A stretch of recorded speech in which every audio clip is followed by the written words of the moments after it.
Listen up, you profit prisoners. I built a spreadsheet at 2 a.m. that revealed a company's darkest secret. 100 customer product combinations generated 150% of their profit, while 1,700 combinations destroyed the other 50%. That's 5% creating all of the value, while 95% burned it down. Your P&L is lying to you because traditional accounting shows positive margins on products that are actually corporate cancer, consuming your company from the inside out. Hello, I'm Todd Hagopian, the original Stagnation Assassin, CEO of the Stagnation Assassins. As always, this will be a fast-paced, bold, in-your-face episode where we will help teach all of the aspiring Stagnation Assassins out there how to declare war on stagnation. If you have issues with working harder than ever on a business that somehow loses money despite positive gross margins, in this podcast, you will discover the 80-20 matrix that exposes your real profit engines and your real value destroyers.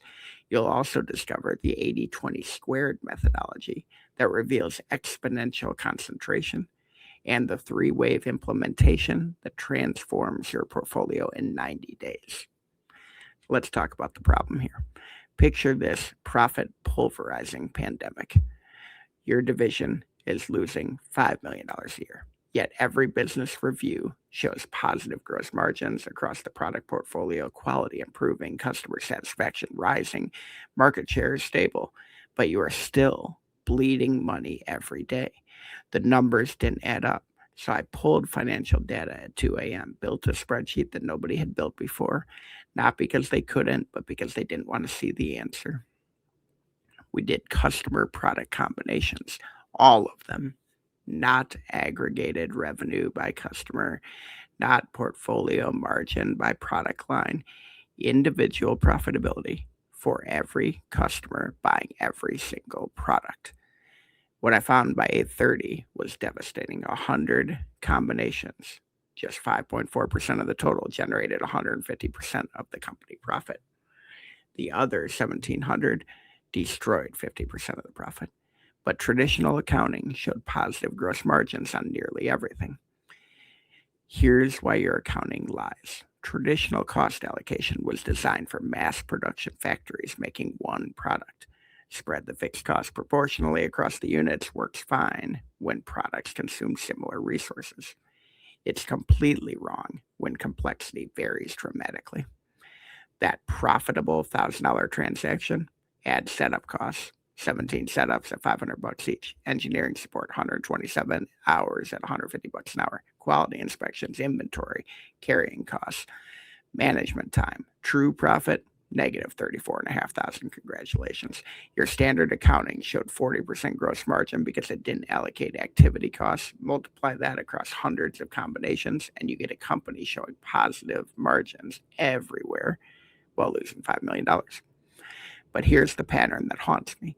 The value destroyers were not randomly distributed. They clustered predictably. Small customers buying customized products. Large customers buying commodities at brutal pricing, specialty configurations requiring engineering support that exceeded gross margins by 3 to 5 times. Every single one made sense in isolation, though. Strategic relationship with growth potential, protecting share in key accounts, maintaining full product line, every excuse, masking systematic value destruction.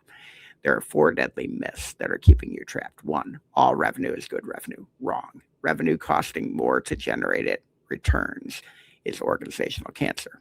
2, strategic customers will grow eventually.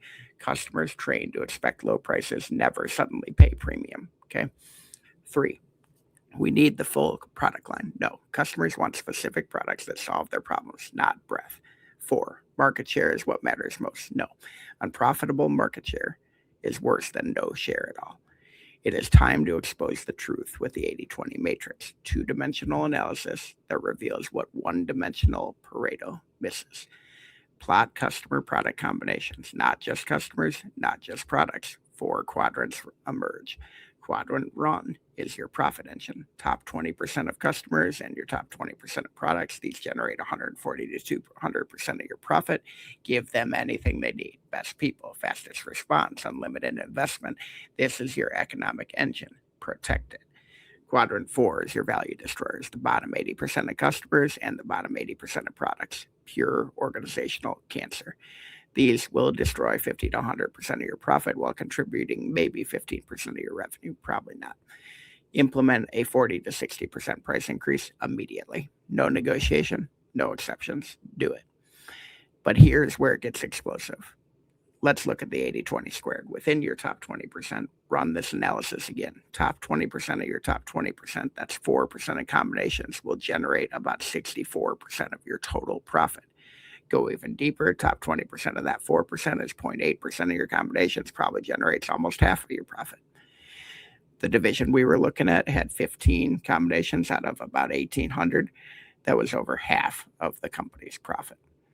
While you're spreading resources across your top 20%, focused competitors concentrate on their top 4%. They're achieving 16 times better results on that investment of time. 3-wave implementation makes this possible. Wave 1, days 1 through 30. Quadrant 4, emergency. Identify the bottom 30% of combinations. Implement a 40 to 60% price increase immediately. What will happen?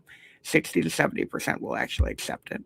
15 to 20% will negotiate some form of modification, and 15 to 20% will exit. You better celebrate the people that exit. Wave 2, days 31 through 90. Quadrant 3, strategic restructuring. Major customers buying the wrong products. Transparent economics. This is how you talk. Here's what it costs to serve you. Here's what you pay. The gap is unsustainable. Give them 3 options. We can do strategic pricing, product substitution, or volume commitment that change the economics. They'll understand. Wave 3, days 91 through 180. Quadrant 1, excellence. Concentrate overwhelming resources on your top 4%. Best talent exclusively assigned. 0 defects tolerance. Innovation prioritized only for those combinations. The results we saw, revenue went down 23% in year 1. We do that. Profit went up 187%. By year 2, revenue recovered and profit went up even further. The CEO asked, why does anyone accept revenue declining? The answer, because profit matters more than revenue. And year 2 proves that you get both once you've eliminated the value destruction. Remember to visit toddhagopian.com for some awesome free content on slaying stagnation, or go straight to the source and visit the world's largest stagnation slaughterhouse at stagnationassassins.com. Make sure to sign up for updates, follow me on the socials, buy our books, do all the things. But most importantly, tune in next time as we continue to declare war on stagnation. Now let's talk about the homework. Your profit revelation assignment. Build a rough 80-20 matrix this week. List the top 20% of customers and the top 20% of products. Estimate profitability where they overlap. You don't need to be perfect. Activity-based costing, okay? Directional clarity is enough for right now. Then identify your obvious quadrant 4 value destroyers, the combinations everyone knows lose money but nobody will kill. Calculate what would happen if you raise prices by 50% on those combinations tomorrow. Your transformation starts with strategic subtraction, not desperate addition. Thanks, folks. Looking forward to next week.